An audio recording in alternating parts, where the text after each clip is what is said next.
ക്രിസ്തീയ ചരിത്രം പരിശോധിക്കുമ്പോൾ ഏറെ പ്രാധാന്യമുള്ള തിരുനാളാണ് ദനഹ അഥവാ പ്രത്യക്ഷീകരണ തിരുനാൾ.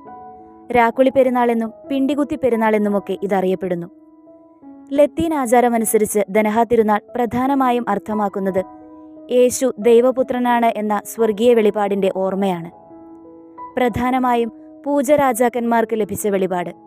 അതോടൊപ്പം തന്നെ ജോർദാനിലെ ജ്ഞാനസ്നാന സമയത്ത് സ്വർഗം തുറക്കപ്പെട്ട് നീ എൻ്റെ പ്രിയപുത്രൻ എന്ന സ്വർഗീയ അരുളപ്പാടുണ്ടായതും കാനായിലെ കല്യാണ വിരുന്നുമൊക്കെ ദനഹ തിരുനാളിൽ അനുസ്മരിക്കപ്പെടുന്നു.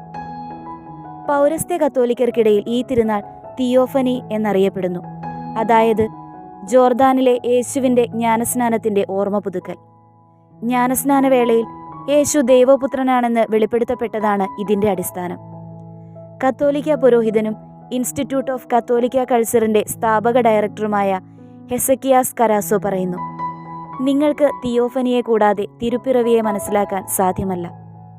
യേശു ഒരു ശിശുവായിരുന്നപ്പോഴും യേശുവിൻ്റെ ജ്ഞാനസ്നാനത്തിൻ്റെ വേളയിലും യേശു ദൈവപുത്രനാണെന്നറിയിക്കുന്ന വെളിപാട് ക്രിസ്തുവിൻ്റെ രഹസ്യങ്ങളെ പ്രകാശപൂരിതമാക്കുന്നു.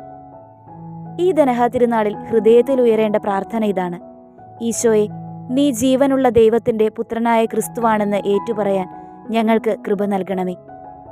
പാപാന്ധകാരത്തെ നീക്കുന്ന ദിവ്യപ്രകാശമായ ഈശോയെ സ്തുതികളാൽ നമുക്ക് വാഴ്ത്താം.